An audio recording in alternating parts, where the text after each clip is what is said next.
Удар под дых военной экономики. Главные партнеры Кремля реагируют на санкции Вашингтона. В Москве собираются с духом и подбирают слова для ответа Трампу, кто осмелился огрызаться. Куда идет русский военный корабль? НАТО показала Москве, кто в море хозяин. Взрыв и воронка. Чей дрон упал в Казахстане? Неожиданный конфликт, перестрелка между полицией и военными. И многое другое. Самые важные и срочные новости. Эксклюзивные подробности. Вы смотрите информационный выпуск «Нехта». Оперативно о событиях в Украине, России, Беларуси и мире. Раньше и понятнее других. Все, что нужно знать сегодня.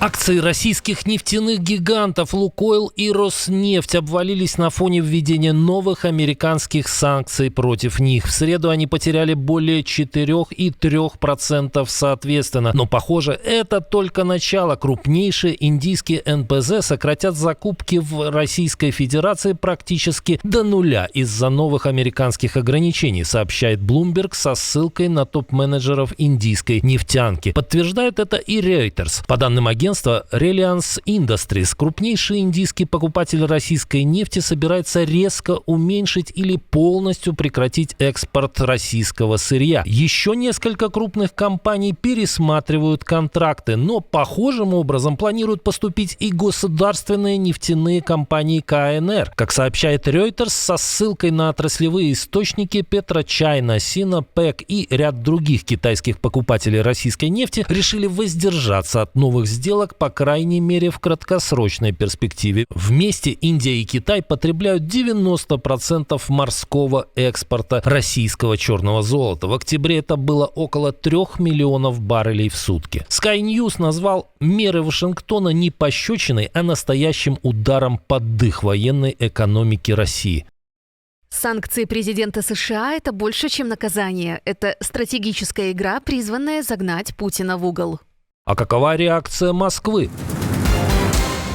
В своем обычном стиле прокомментировал отмену Трампом встречи с Путиным в Будапеште и введение первых санкций новой администрации бывший президент России Дмитрий Медведев. США – наш противник, а их разговорчивый миротворец, в кавычках, теперь полноценно встал на тропу войны с Россией. Да, он пока не всегда активно воюет на стороне бандеровского Киева, но это теперь его конфликт, а не маразматика Байдена. А вот ведомство Сергея Лаврова, похоже, было решениями Белого дома застигнуто врасплох. Мария Захарова воздержалась от обычного агрессивного стиля, тщательней обычного подбирала слова и выразила надежду на возобновление диалога. А Министерство иностранных дел России со своей стороны открыто к продолжению контактов по линии Госдепартамента США. Пресс-секретарь Путина Дмитрий Песков вообще не нашел слов для внятного комментария. Я надеюсь, что президент найдет возможность прокомментировать. Похоже, великий кремлевский геополитик опять всех переиграл. Что думаете? Тем временем Путин был занят важным делом. Отправивший на гибель сотни тысяч соотечественников, инициатор войны призвал молодежь рожать. Хозяин Кремля и в демографии ставит все более реальные цели, заявив о необходимости сделать нормой в стране семьи с 3 и более детьми. Ну что у нас крестьянские семьи там в России, что они жили на уровне среднеевропейского дохода, что ли? Нет. А в семье было там 7-10 человек. Правда? Ценностные установки совсем другие, мировоззренческие. Правда, позже Путин вышел к журналистам, чтобы прокомментировать и более наболевшие вопросы. Нужно отметить, что так быстро на события российский диктатор публично реагирует крайне редко. Обычно делая это через несколько дней или даже недель. Он заявил, что встреча с Трампом не отменена, а перенесена. А санкции никакого вреда не принесут. Правда, выглядеть непринужденно у Путина получалось не очень. Похоже, решения Вашингтона заставили инициатора войны занервничать, а пропагандистов из кремлевского пула загрустить. Но бывший чекист снова прибег к своему казарменному юмору. То, что отменили приобретение наших унитазов, это им дорого обойдется, они им, в общем-то, мне кажется, были бы нужны. А от шуточек любитель мочить в сортире перешел к угрозам. Но если таким оружием будут наноситься удары по российской территории, ответ будет очень серьезным, если не сказать ошеломляющим. Но мы-то помним, что именно страх передачи томагавков Киеву и заставил его позвонить Трампу. Североатлантический альянс начинает действовать решительнее в ответ на российские провокации. Британский эсминец «Данкан» впервые в истории перехватил и сопровождал военный корабль РФ по прямому приказу НАТО. Как сообщает Sky News, речь идет о большом противолодочном судне «Вице-адмирал Кулаков». Корабль был обнаружен у берегов Великобритании. Операция стала частью миссии морского командования НАТО и проходила 17-19 октября. И только теперь информация об этом утекла в СМИ. Британский эсминец вместе с союзниками из Франции и Нидерландов контролировал движение российского корабля от Северного моря через Ла-Манш до острова Уэсан. В небо поднимался вертолет Wildcat, обеспечивавший разведку и визуальное наблюдение. Российский корабль «Вице-адмирал Кулаков» — старый, но мощный противолодочник Северного флота, вооруженный ракетным комплексом «Кинжал» и 2 вертолетами К-27. По сути, НАТО дало четкий сигнал Москве: бесконтрольные прогулки у берегов стран Альянса закончились.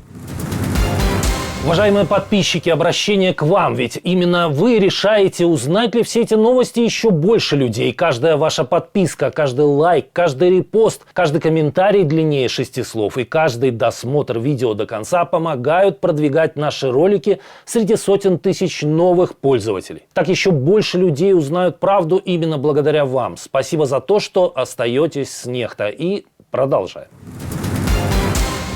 После отмены Трампом запланированной встречи с Путиным и введения Минфином США санкций в отношении Роснефти и Лукойла оживились и американские сенаторы. Тут дали ход нескольким документам, которые могут создать новые проблемы для Кремля. Комитет Сената по иностранным делам одобрил законопроект о признании России государством-спонсором терроризма из-за похищения украинских детей. Об этом сообщил автор инициативы, сенатор-республиканец Линдси Грэм. Эти похищения, совершенные путинской Россией, представляют собой одно из самых возмутительных событий со времен Второй мировой войны. Превращение России в государство-спонсора терроризма имело бы разрушительные последствия для российской экономики. Это неизбежное следствие действий Путина, если похищенные дети не будут возвращены домой. На данный момент таким статусом США наделили Иран, Северную Корею, Кубу, Судан и Ливию. Интересная кампания. Помимо этого законопроекта, Комитет Сената США по международным делам одобрил еще 2 инициативы. Одна из них предусматривает введение экономических санкций в отношении Китая за его поддержку ВПК РФ. Другая предполагает использование $5 миллиардов, хранящихся в США замороженных российских активов для помощи Украине.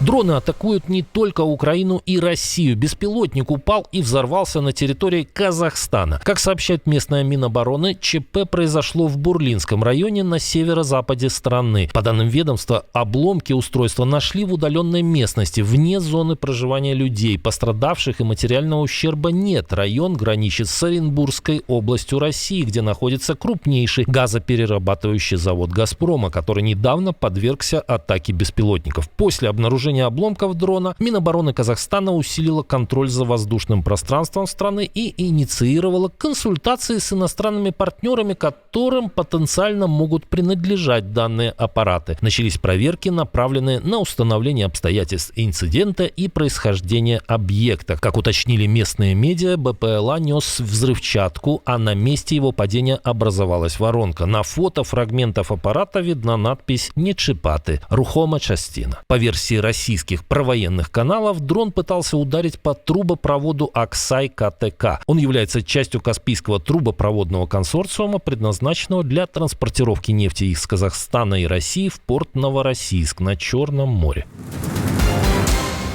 В Германии произошла перестрелка между полицией и военными. Речь не идет о попытке госпереворота. В баварском городе Эрдинг стражи порядка открыли огонь по солдатам, так как их забыли известить о запланированных учениях Бундесвера. Фельдъегери проводили запланированные маневры под Мюнхеном, отрабатывая взаимодействие с гражданскими службами. Инцидент произошел после экстренного вызова местных жителей. Они сообщили полиции о вооруженных людях, обшаривающих окрестные сараи. Полиция объявила тревогу высшего высшего уровня, военнослужащие открыли огонь по прибывшим полицейским, которые в ответ использовали свое оружие. Инцидент чуть не закончился трагически. Один военный получил ранение в лицо и был доставлен в госпиталь вертолетом. США продолжают войну с наркоторговлей, но впервые удары начали наносить по судам в Тихом океане. Об этом сообщил глава Пентагона Пит Хексет, подчеркнув, что атака была произведена по личному распоряжению президента Дональда Трампа. Первое судно, шедшее по известному маршруту наркотрафика, было потоплено 21 октября. На борту находилось 2 человек, оба ликвидированы. Уже на следующий день американские силы уничтожили еще одно судно, ликвидировав 3 предполагаемых наркотеррористов. По данным Хексета, разведка подтвердила, что оба судна перевозили наркотики. Эти атаки будут продолжаться день за днем. Это не просто наркоторговцы, это наркотеррористы, несущие смерть и разрушение в наши города. Эти наркоторговцы – Аль-Каида нашего полушария, и им не уйти от правосудия. Мы найдем их и уничтожим, пока угроза американскому народу не будет полностью устранена. Это первый случай проведения подобных операций именно в Тихом океане. Ранее Пентагон атаковал лодки наркокартелей в Карибском море, где погибли не менее 34 человек. Летом Трамп направил целую флотилию к берегам Венесуэлы и около 4,5 тысяч военнослужащих. Правда, беспокоиться теперь нужно не только венесуэльскому диктатору Николасу Мадуро, но и президенту Колумбии, в адрес которого президент США тоже выдвинул обвинения. Отдельное спасибо, что смотрите, досматриваете до конца, и спасибо за доверие. Жду ваших развернутых комментариев, лайков и репостов. Это важно, чтобы нас становилось больше. Прекрасного вам и продуктивного дня. На этом пока все. До новых встреч и хороших вам новостей.